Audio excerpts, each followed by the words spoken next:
Oh, you again. Perfect timing, darling. I've just brewed tea and, well, spilled half of it reading this morning's leaks. You might want to sit down for this one. There's fresh chaos in the wizarding world, new casting whispers, red carpet fever, the Weasley twins throwing shade, and somehow, Fortnite is dueling Hogwarts. Oh, I know. It's one of those weeks. All right, my fellow lore lover, let's pull the thread from the start before it all tangles.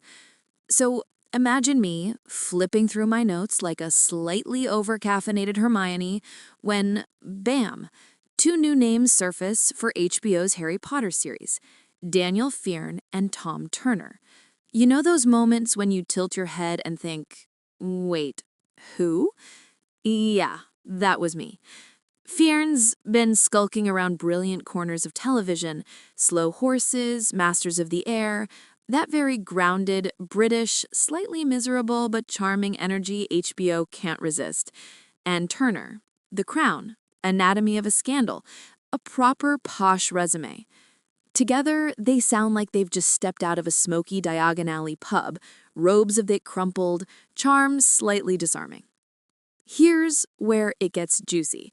Fearn is apparently a series regular. Not a one-scene wand waver. Oh no, he's in it for the long haul. No one knows who he's playing yet, but the fandom's already scribbling theories faster than Rita Skeeter with a sugar quill. Some say a brand new professor. Others whisper a ghost. Personally, I'd love him as something entirely new. A bridge between the books and fresh lore. HBO does adore its shadowy mentors. And Tom Turner, this bit will either make you clap or cry, is rumored to be the narrator. Yes, a narrator, love.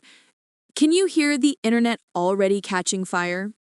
Some fans adore the idea, saying it's the only way to include Rowling's inner monologues, those little flourishes the films never had. Others are dramatically tossing their quills, muttering that it'll make the show feel like a bedtime story. One person actually said, and I quote, "If you're going to have a narrator, it should be Stephen Fry or no one." And honestly, I see the point. Fry's voice practically is the sound of Hogwarts to half of us. But here's a thought. Maybe HBO's chasing something moodier, a sort of cinematic whisper, bridging the magic and the melancholy. If Turner's voice only opens episodes or threads between transitions, it could feel intimate, almost like the castle itself is speaking. But if he starts commenting every other scene, well, expect a riot on X by lunchtime. Still, the cast list is shaping into something very HBO. Dignified, dark, and quietly ambitious. I can almost smell the leather-bound scripts and faint scent of butterbeer.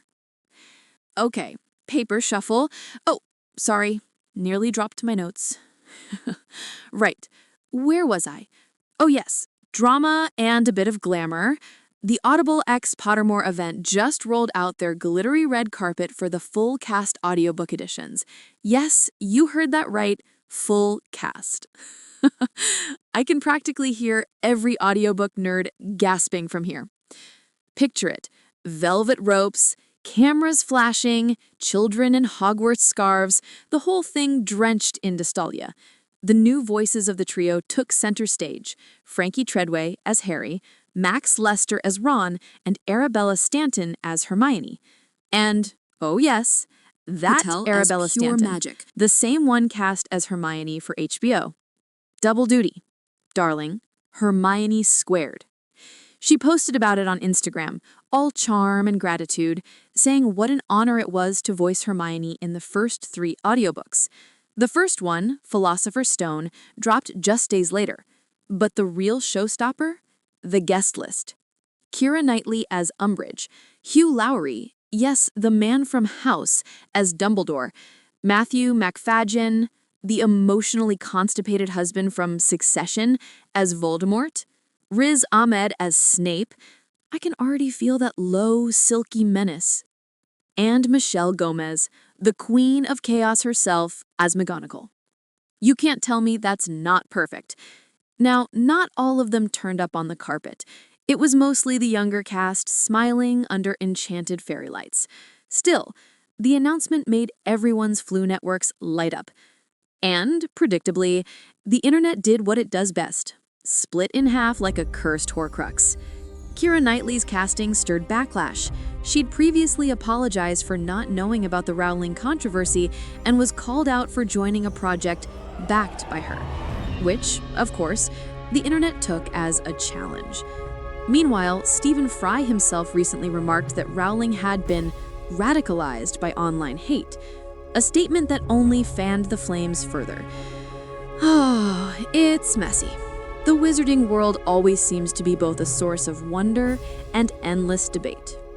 Still, the scale of this audiobook project is wild. 7 books, 200 actors, monthly releases rolling into spring. The largest Harry Potter audio event since Fry's originals. And the crossover with HBO's cast is clever marketing. Same young actors, same voices, bridging page and screen.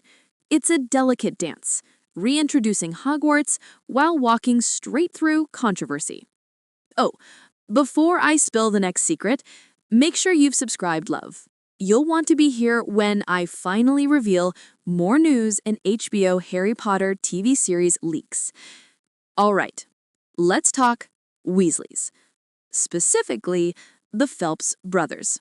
Our forever Fred and George. They've been making rounds for their new Food Network show, Wizards of Baking, which, by the way, is an utterly chaotic delight. Imagine pastries exploding in the shape of cauldrons. Anyway, every journalist keeps asking them about the HBO reboot, and the twins' responses have been delightfully spicy. James said, "I haven't thought about it," then clarified that it's something not connected with us at all. Translation, they're politely avoiding the cauldron. Oliver was a bit softer, saying he might watch it with his daughter, which is sweet, but you can feel that polite distance. They're proud of what they built, but they've moved on. In fact, the brothers mentioned that filming the original series felt like being in school, everyone learning, laughing, and having no idea how massive it would become. Now they're on the sidelines, watching HBO reconstruct Hogwarts brick by brick, costume by costume. Even Chris Columbus, the original director, muttered, "What's the point?" after glimpsing the new Hagrid in what looked suspiciously like Robbie Coltrane's coat. Chuckle. Everyone seems to be watching this reboot with one eyebrow arched. Still, the twins did share one lovely wish, that the new actors playing Fred and George enjoy it as much as they did. You can feel the nostalgia in that, like the flicker of a Weasley fire in winter. Oh, sorry, nearly dropped my notes. Right, where was I? Oh yes, chaos level Fortnite. Because apparently, Hogwarts has been dragged into Fortnite. I'm not joking. Leaks on Discord suggest an upcoming crossover for Chapter 7, possibly in December. Hogwarts outfits, wand skins, even themed areas. Sounds like fun, right? Except, of course, the fandom imploded. Within hours, the word boycott was trending again. People on Reddit and X, or Twitter, I still refuse to call it that, saying things like, "If you engage with this franchise, you're hurting trans people." Others swore off Fortnite entirely if the collab happens. It's deja vu from the Hogwarts legacy drama. Same divide, same moral arguments, same exhaustion. And let's be honest, that game still became one of the year's biggest hits. So even if the Hogwarts castle lands in Fortnite, it'll probably sell faster than you can say Expelliarmus. But the conversation matters. The fandom is fractured, love. Every project, from an audiobook to a pixelated wand, reignites the same question. Can we separate the story from the creator? For some, yes. For others, never. The divide feels permanent now, like a curse that keeps recasting itself. Epic Games hasn't confirmed the collab yet, but their pop culture record speaks for itself. Marvel, Star Wars, even Billie Eilish concerts. They love a crossover. And with the HBO reboot heating up and the audiobooks trending, the timing feels, well, strategic. Still, the optics are tricky. Fans don't forget. Every leak sparks another firestorm. Hogwarts has always been a place of belonging, but lately it's become a battleground. Sorry, I said battle wand earlier when I was practicing that bit. Battlefield, I meant. Merlin's beard. What a word slip. Anyway. See, I even can't get through a Potter segment without a little magic misfire. And yet, that's the strange, stubborn beauty of this fandom. Even amidst outrage and exhaustion, the magic refuses to die. People still debate, still care. The passion is the spell that keeps everything alive. If you look past the noise, you'll see the rebirth pattern. Every decade or so, Hogwarts resurfaces, reimagined, rediscovered, like the phoenix in Dumbledore's office. And every time, new fans fall in love, while the old ones argue over how it used to be. I suppose that's how myths endure.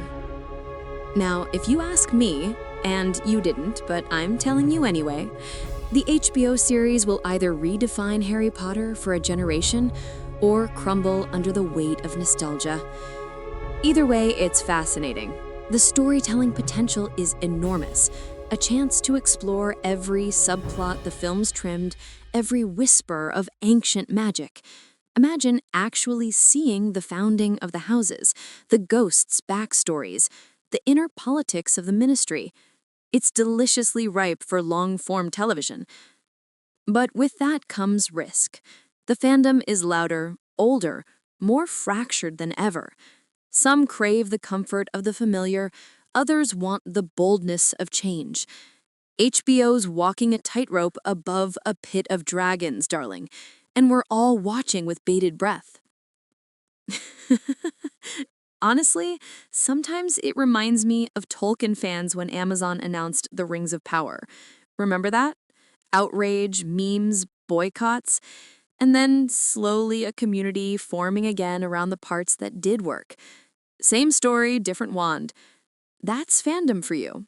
Passion and protest are two sides of the same enchanted coin. So, where does that leave us tonight? With Daniel Fearn's mysterious role, Tom Turner's possible narration, Arabella's Hermione double duty, Karen Knightley's controversy, the Weasleys' polite side-eye, and the impending Fortnite meltdown. In short, Hogwarts is humming again. The magic's back, and so's the noise. And if you've stayed with me through all this, you're my kind of person. Patient, curious, maybe a little chaotic. That's all for now, but don't wander too far. On your screen now is our vision from my co-host for the entire first season of the HBO Harry Potter TV series, episode by episode, the way we think the magic should unfold. Go on, click it, and make sure you subscribe, love.